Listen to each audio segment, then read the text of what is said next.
Olá, pessoal. Mais um SKS Talks começando.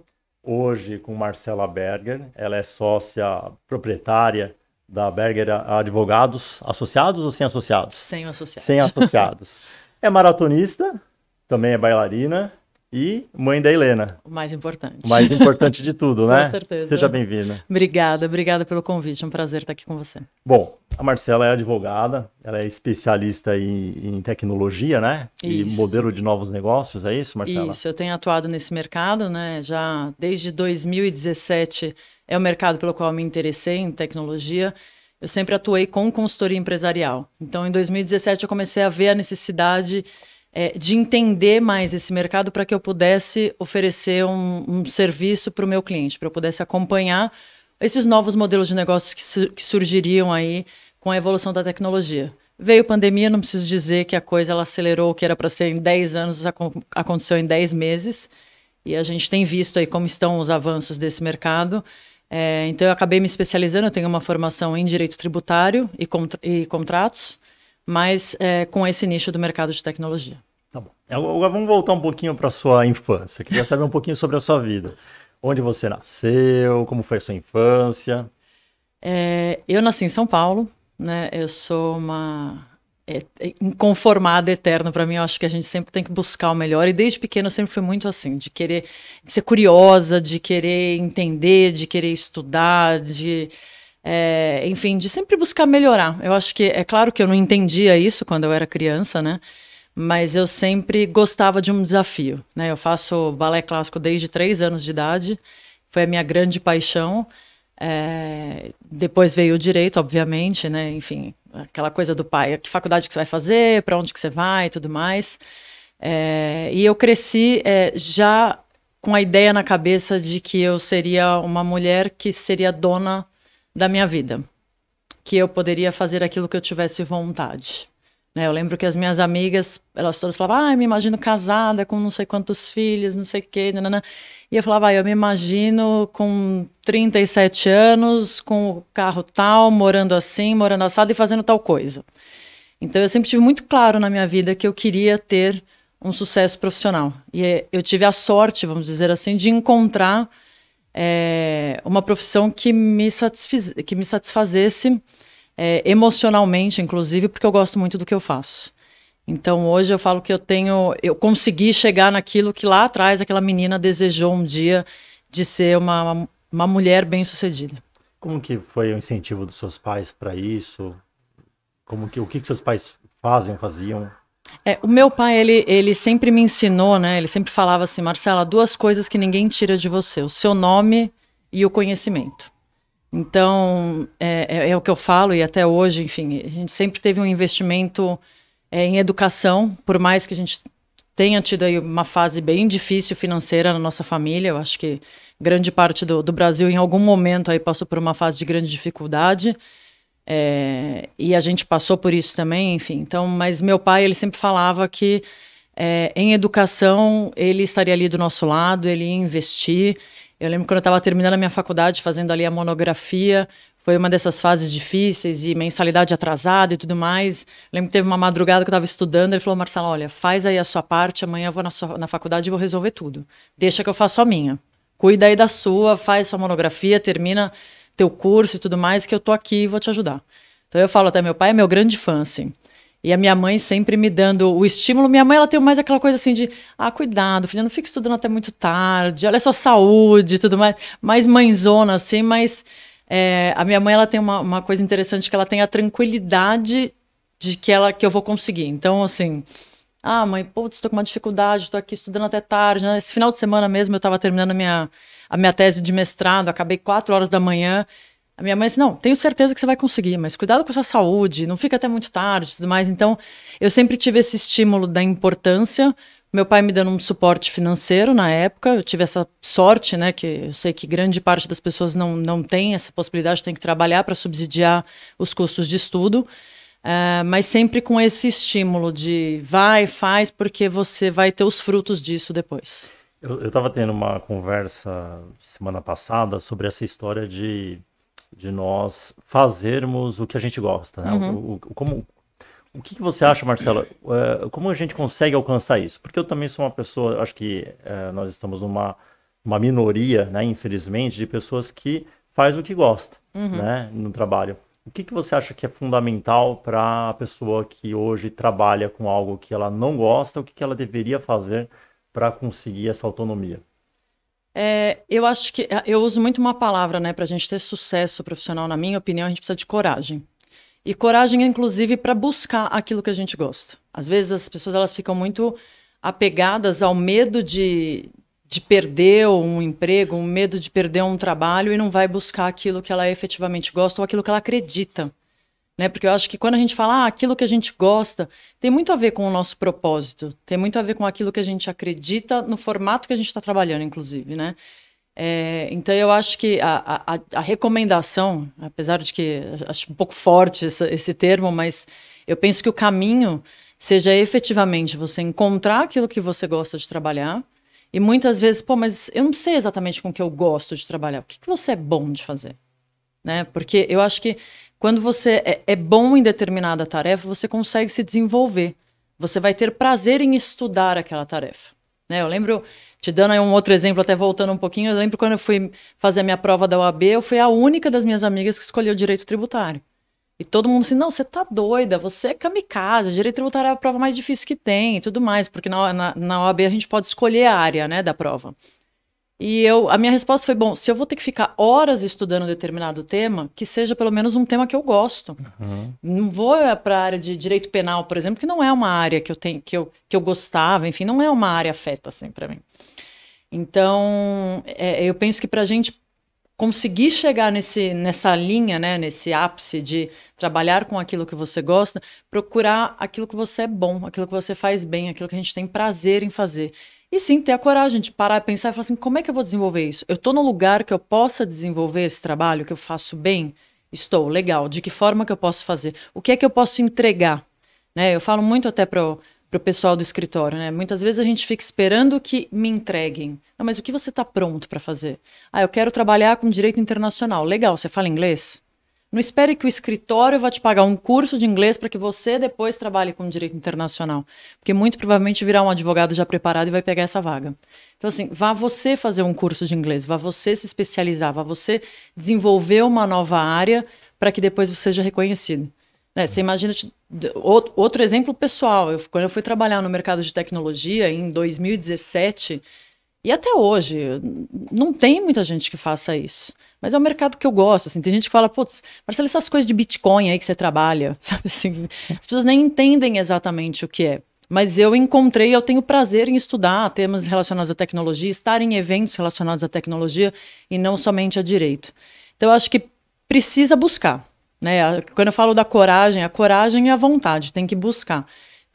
Muitas pessoas, infelizmente, optam por ficar ali sentadinha, falando, pô, mas não acontece, não vem, e não vai vir. Tem que ser proativo, né? Exatamente. Eu tenho um amigo que é advogado tributarista, que fala. Isso.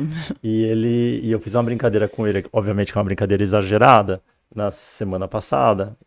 Inclusive, ele foi meu chefe durante 10 anos. Aí ficamos amigos. Eu falei para ele assim, olha, e aí, você estudou, né, direito tributário, tudo, e agora com a reforma? Vai ter que aprender tudo de novo? Queria que você falasse um pouquinho como que é o lado do advogado que cuida dessa área com a questão da reforma tributária. Quando a gente fala em um advogado, acho que, aliás, uma das coisas que as pessoas têm um pé atrás com o direito tributário é porque ele vive em constante mudança, né?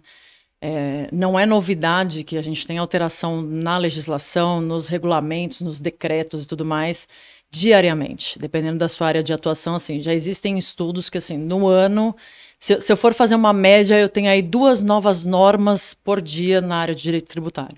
Então, é claro que a gente acaba especializando em determinado nicho dentro do direito tributário, mas a gente já está um pouco que acostumado com essas alterações, né? A reforma tributária, ela vem para mudar tudo isso, né? Eu acho que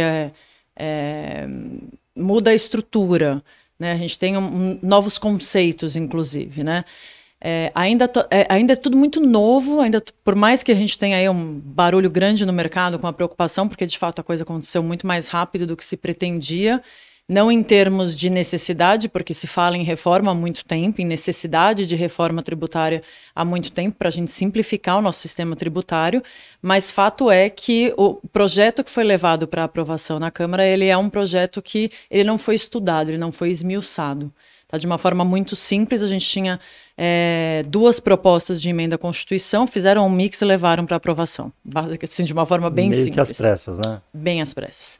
E sem uma consulta, sem uma análise, um estudo de viabilidade e de quais seriam os reflexos dessa reforma nesse formato na economia. O que eu acho que é muito complicado. Eu, inclusive, que gosto de tecnologia, falei, putz, a gente tem tanta tecnologia, tanta inteligência artificial, por que não usar dos dados que a gente tem para tentar fazer um estudo econômico dos reflexos da reforma tributária da forma que ela foi apresentada? E isso não foi feito, não se sabe qual é o reflexo disso. De todo modo, assim, como cidadã, eu fico muito ressabiada com essa reforma, porque eu acho que teremos sim um aumento de tributação, teremos sim um aumento de alíquota, a gente vai ter 2 sistemas de tributação caminhando em paralelo durante um tempo, então você imagina se hoje já é difícil, eu vou ter outro para caminhar junto ali. E como advogada, é um campo para a gente atuar, porque sem dúvida nenhuma, muita coisa vai parar no judiciário. Sim. Então, é aquela dicotomia entre o que eu gostaria, né? Tem uns que choram, tem outros que vendem lenço. Então, até para os tributaristas é um bom momento para pensar nas teses que podem ser levadas para o judiciário e já tem muita coisa identificada aí. Mas, como cidadã, infelizmente, não vejo com bons olhos, não. Inclusive, tem um livro muito bom, se eu não me engano, acho que é do Nizam Guanais, que o título é esse, Enquanto uns choram, outros vendem lenços. Exato, né? Exato. Marcela, você fez uma especialização em processo civil. Exato. Como é que foi? Quando eu saí da faculdade, como eu te falei, eu sempre fui muito curiosa, né? E eu me formei e acabei não indo. Meu primeiro emprego não foi na minha área de formação. Eu fui atuar com direito trabalhista. O que foi uma mega experiência, porque a gente tem audiências trabalhistas, eu jogava para banco, e eu falo que a audiência trabalhista ela é o se vira nos 30 do advogado, é ali que você tem que resolver a coisa, né? Não tem o prazo que você vai fazer no escritório, vai pensar, pesquisar, não, é ali.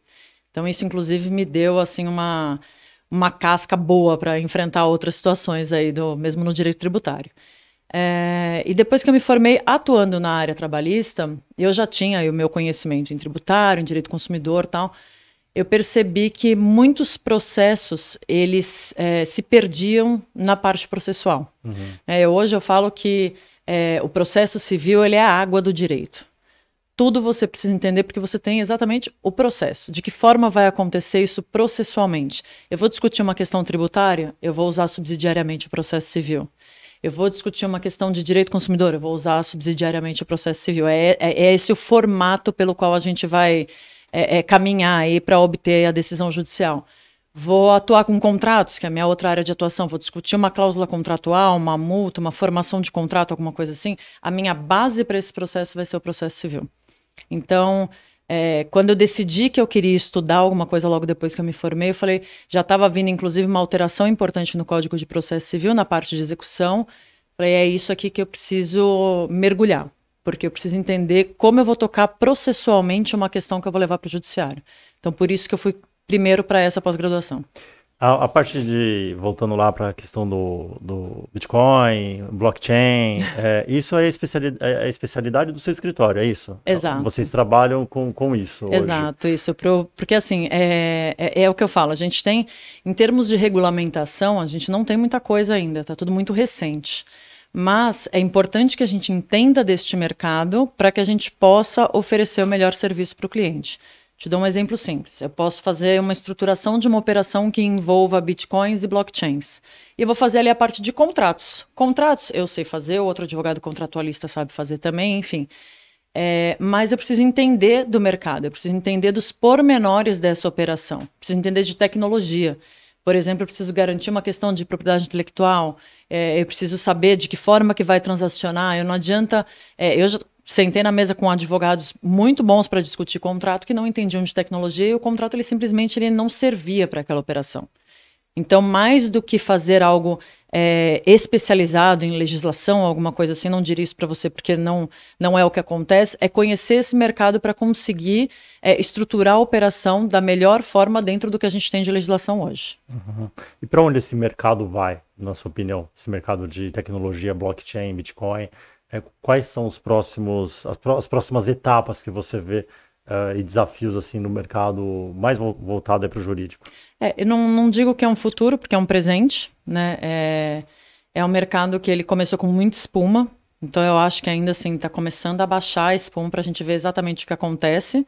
A gente teve, principalmente quando a gente caiu na questão de NFTs, enfim, e aí as celebridades participando disso, e a coisa toda ela ficou muito hype, né? Então, assim, a gente precisa primeiro sair do hype para a gente entender, colocar o pé no chão e entender para onde vai caminhar.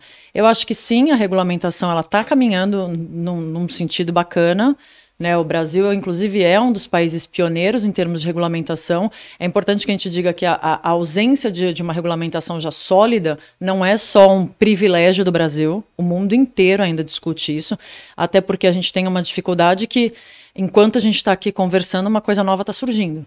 Sim, né? sim. A gente viu, começo do mês de julho, a gente viu o Threads como foi.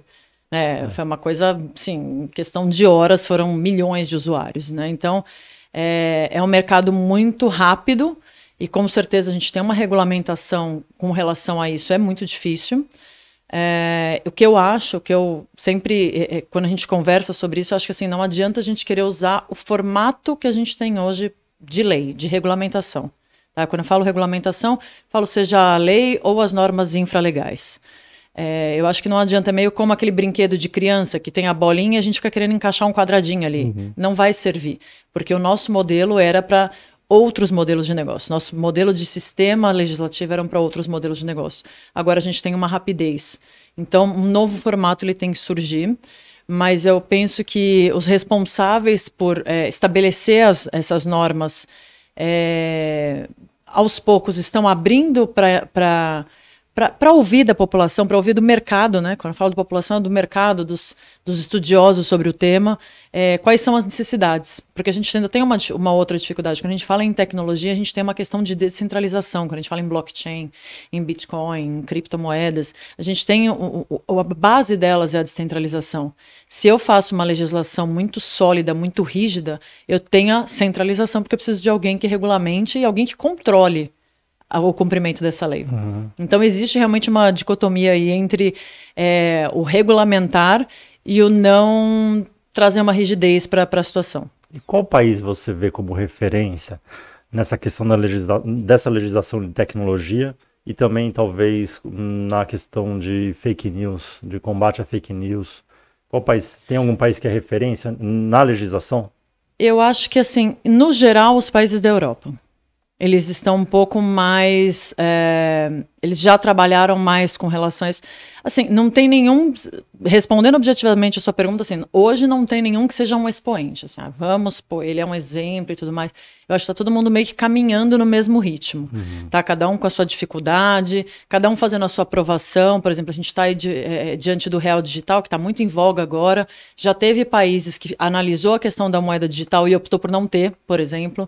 Então tá todo mundo meio que no mesmo ritmo. Aí não consigo te dizer, este está mais avançado ou aquele está mais avançado, mas eu acredito que a Europa, no geral, ela saiu um pouco na frente com relação a isso. Acaba servindo um pouco de espelho para os demais países. Uma das coisas que eu vejo, Marcela, também, que existe uma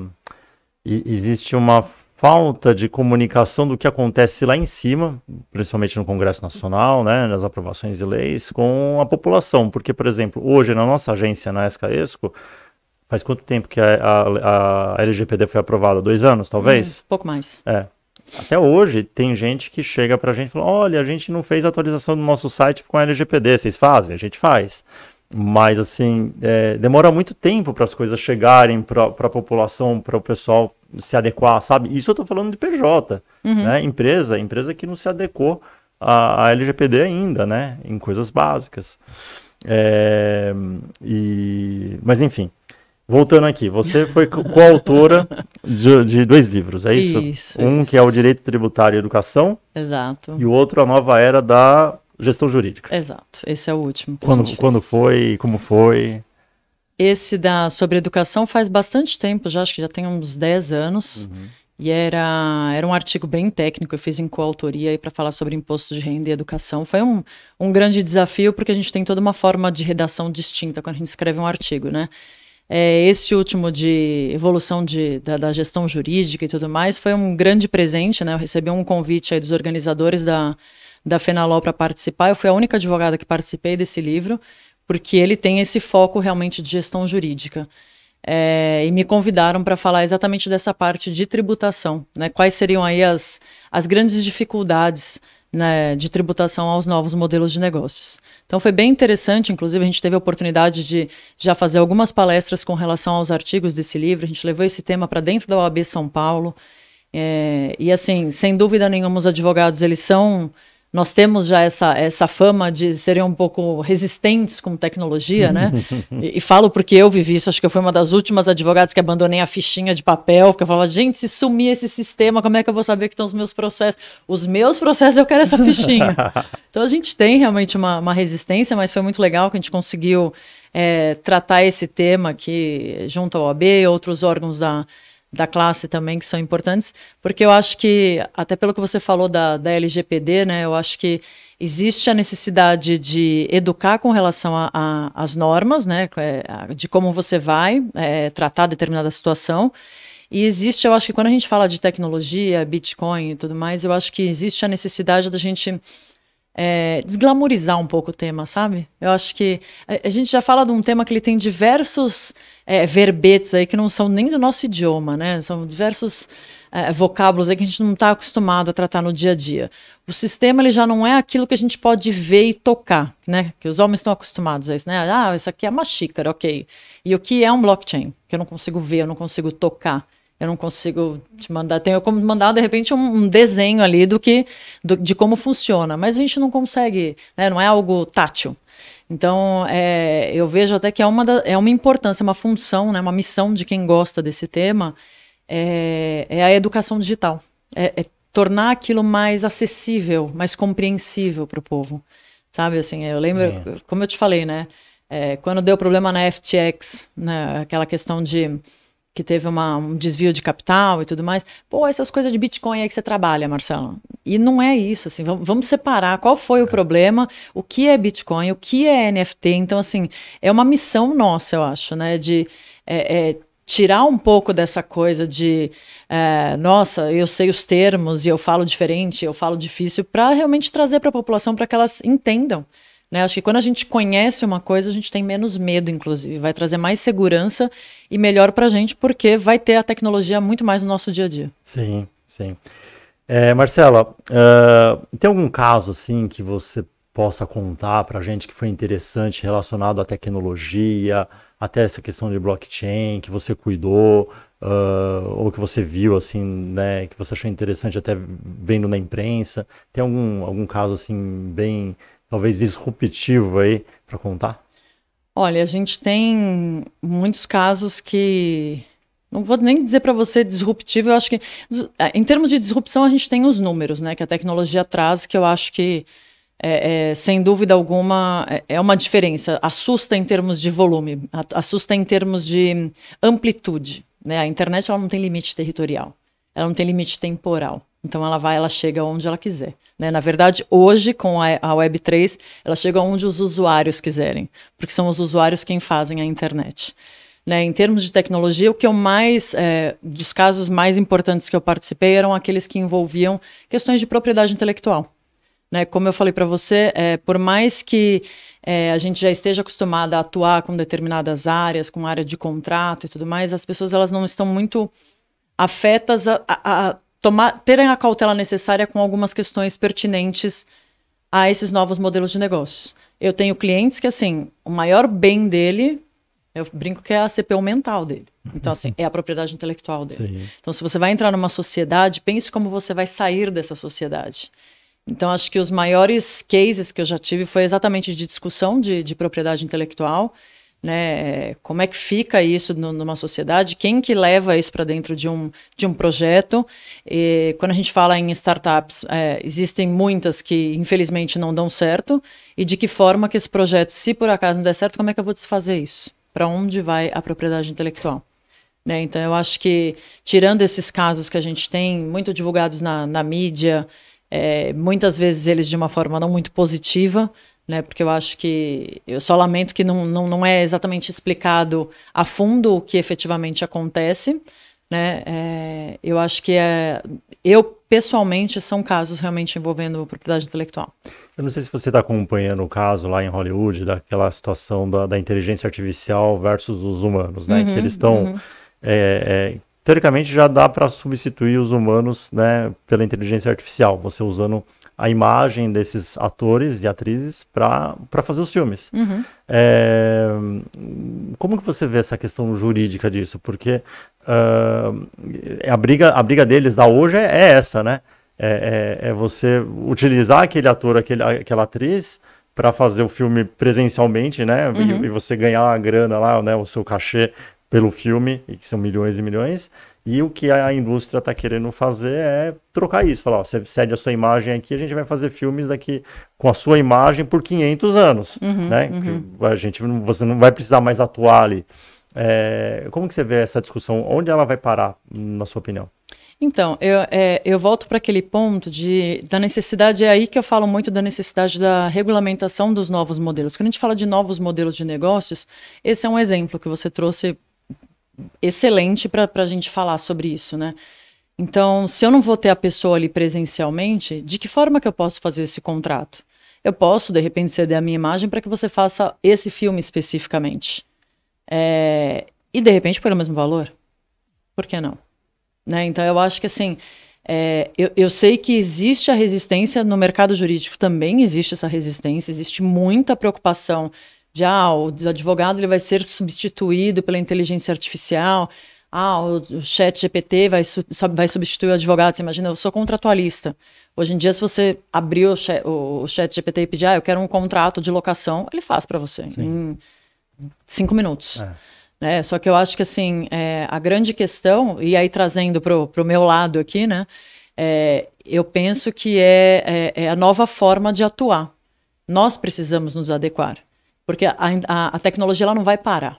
Né? A gente precisa se adequar para de que forma que a gente vai trabalhar, de que forma que eu posso agregar a tecnologia ao meu dia a dia para entregar um serviço melhor para o meu cliente. Porque dentro da advocacia, por exemplo, você tem uma parte que ela é pessoal.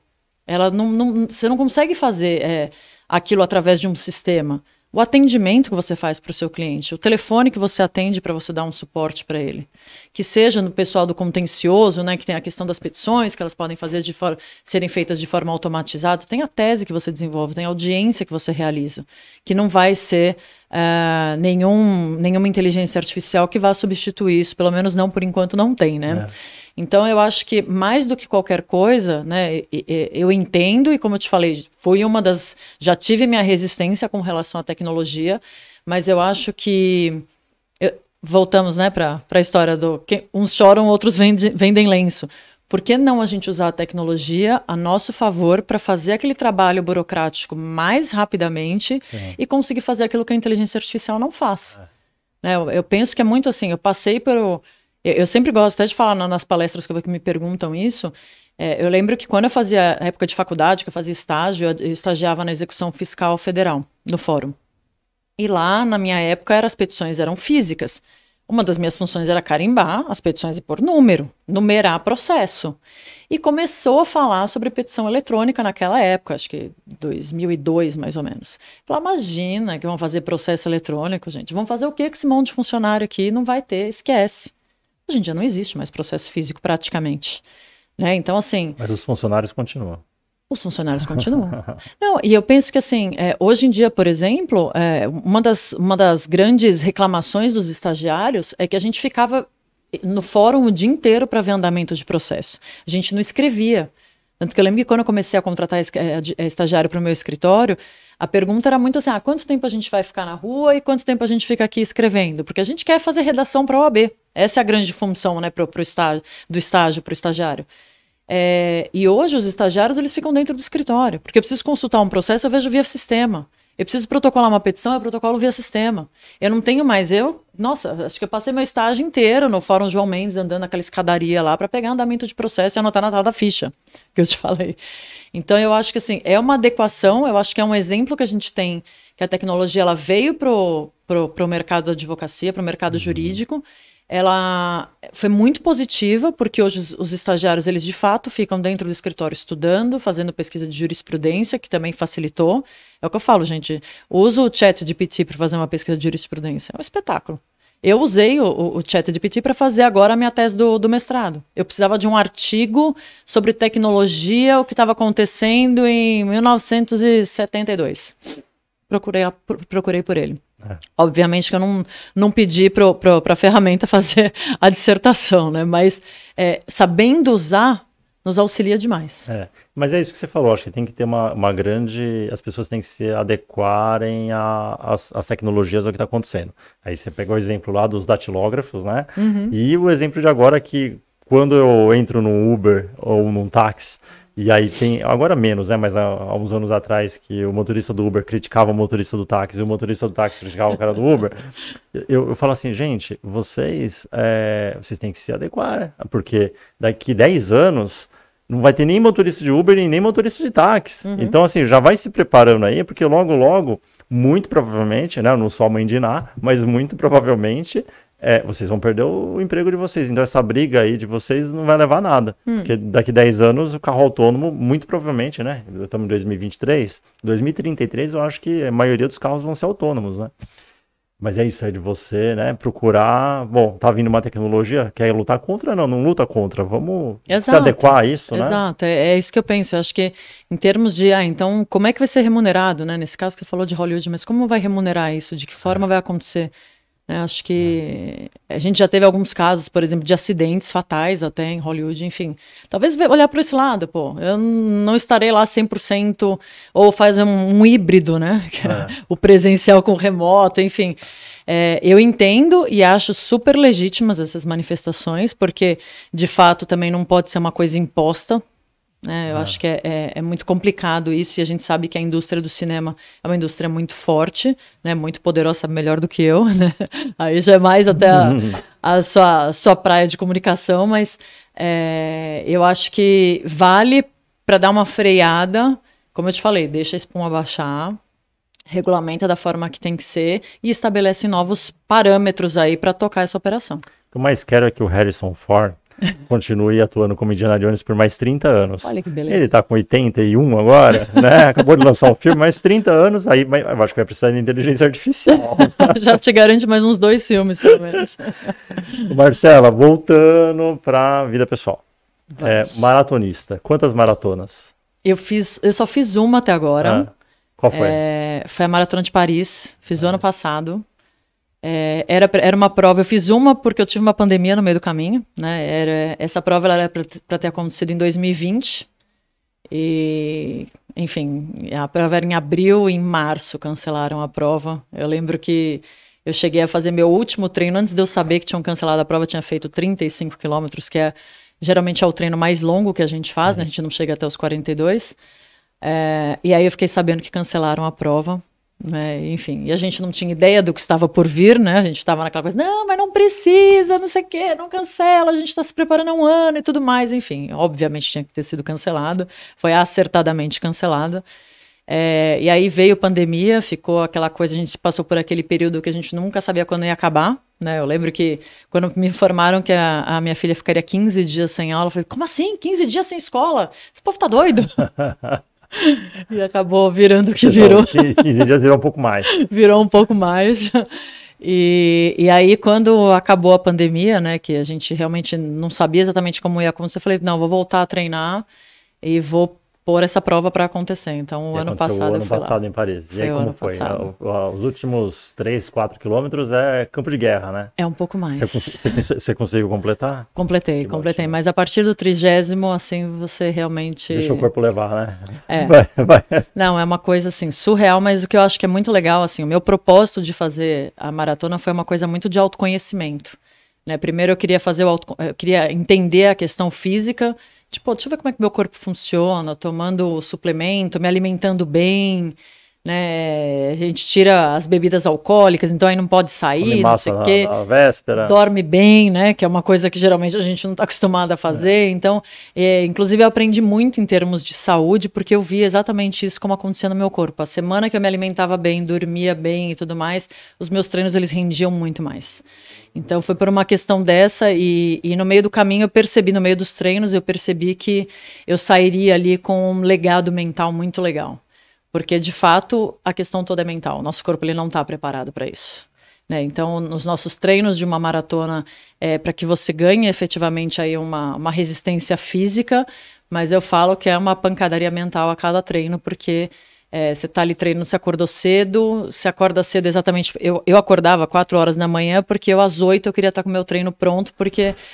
Não existia para mim estar ali correndo enquanto o povo está trabalhando. Não tem como. Você tem que, né, você tem que produzir. Tem que acompanhar lá. Tem que acompanhar, exato. Então, eu acho que o ciclo de treino ele é muito mais complexo do que a prova em si. Mas terminar uma maratona, de fato, mostra que a nossa mente ela é capaz do que a gente quiser. Eu já não tenho essa coragem. A minha maior coragem foi meia maratona. Eu fiz 21 em Porto Alegre. Aproveitar o frio de Porto Alegre, né? Porque aí já te dá um desempenho melhor, mas foi o máximo. E São Silvestre correu também ou não? Não, eu particularmente não gosto dessa prova. É muita gente. Você não consegue correr direito. Eu corri uma vez, mas... Não, e assim, dia 31 de dezembro eu já normalmente não tá em São Paulo, né? Marcela, tem alguma pergunta que eu deixei de fazer para você que você gostaria que eu fizesse? Tem. Então, pode perguntar. Que eu acho que é muito legal e que eu gosto sempre de falar isso quando eu tenho essa oportunidade, né? Que é sobre a maternidade, né? Eu acho que hoje eu sou mãe de uma menina de 8 anos, a Helena, meu amor. Sou divorciada, então eu acho que assim, hoje ela é minha grande amiga, minha grande companheira e é um dos meus desafios, porque desde que eu decidi ser mãe, né? Ser mãe foi uma decisão. Eu tinha muito claro que eu queria trazer ao mundo uma pessoa que agregasse. Não tenho a menor pretensão que ela seja uma grande líder nem nada, mas que aquelas pessoas pelas quais a vida ela passasse, que agregasse alguma coisa, que fosse uma pessoa do bem. Então eu tenho uma missão que hoje em dia é muito difícil, não sei se você tem filhos. Tenho uma filha de 3 anos, a Isabela. Ah, então vai ser ótimo. Eu acho que a nossa missão é deixar um ser humano bacana para esse mundo, né? E o mundo não está colaborando com a nossa missão de paz, né? Então eu acho que assim, a grande dificuldade, né, é a gente conciliar tudo isso que a gente está falando, tecnologia, trabalho, estudo, maratona, balé clássico, não sei o que lá, com a minha grande missão, que é de formar um ser humano de bem, né? E aí eu gosto sempre de deixar muito claro, assim, né, principalmente para as mulheres, para as mães, né, que a gente tem que ser o melhor dentro de toda a nossa imperfeição. Porque eu erro muito, né? Aliás, todos nós erramos. Nós erramos. Mas dentro de todos os nossos erros, a gente tem que entregar o melhor para os nossos filhos, né? Tem que tentar direcioná-los para os melhores caminhos, em termos de educação, em termos de respeito, em termos de caráter, né? Não é porque o mundo está do jeito que está que a gente não vai deixar de fazer a nossa parte, pelo menos, sabe? Sim. E acho que esse é um grande desafio em ter o tempo de qualidade com os nossos filhos, em direcionar e formar boas pessoas pra gente. Acho que esse é o nosso maior legado, né? É o maior desafio. É o maior desafio, com certeza. Conseguir fazer com que aquela criaturinha se desenvolva e seja uma pessoa do bem. Exato. Acho que é o nosso desafio, né? O maior de todos. Com certeza, eu acho que é. Não importa maratona, kart, que é uma coisa que eu gosto, a carreira é super importante, é uma das coisas que, para mim, é uma dos pontos cruciais, assim, mais importantes da vida, mas criar aquela nossa filha, né, é o mais importante. Não, e eu acho que, assim, eu vejo muito que nós somos exemplo, sabe, eu até, essa questão que a gente ficou, eu trabalho muito, eu fico muito fora de casa, enfim, e eu sempre tive isso eu sempre soube que isso ia acontecer, né? Porque quando Quando eu engravidei da Helena, eu tinha certeza que eu não deixaria de buscar o meu lado profissional. Eu já tinha aí 2 pós-graduações e tudo mais, já tinha aí um certo status na minha carreira, e eu estava muito clara que eu não gostaria. Tem mães que fazem e está tudo bem, não existe manual, não existe certo e errado, né? Então eu acho que ali eu comecei a aprender primeiro a tirar a culpa, porque nasce uma mãe, nasce uma culpa, é uma coisa doida. Então tirar a culpa dessas minhas escolhas, e obviamente enquanto eu estivesse com ela, volto a dizer, eu seria a melhor mãe dentro da minha imperfeição, né? E acho que esse é meu grande desafio, e a gente consegue. Isso é que é o melhor, a gente consegue fazer isso. A Helena hoje, ela me vê estudando, ela quer estudar, né? Na época de pandemia, depois eu comecei a fazer o mestrado durante a pandemia. Então, até que eu começasse as minhas aulas de mestrado, era uma guerra para fazer a aula online, como todo mundo viveu, né? E depois a pergunta era diferente. Mamãe, quando vai ser a minha aula? Você está fazendo a sua e a minha, quando é? Né? Ela pegou gosto pela leitura, por conta do meu gosto pela leitura, enfim. Então, eu acho que esse é um desafio, com certeza, a gente conseguir conciliar tudo isso, né? A gente tem a vida pessoal, a vida profissional, que eu particularmente acredito que não são 2 vidas distintas. Na minha opinião, as 2 elas se fundem, né? São partes de uma mesma vida, né? De uma mesma pessoa, e uma interfere na outra 100%. Inclusive hoje, que a gente não tem mais aquela coisa de trabalhar 100% presencial, muitas vezes a gente está trabalhando em casa, e passar valores, né, para os nossos filhos, né? E eu que ainda que atuo nesse mercado de tecnologia, que muitas vezes eles se perdem. E acho que acho que é o recado que a gente tem, não pode deixar de dar. Exato. Marcela Berger, muito obrigado pela entrevista. Espero que você tenha gostado. Adorei. Muito obrigada a você pelo convite. Viu? Foi muito bom. Obrigado.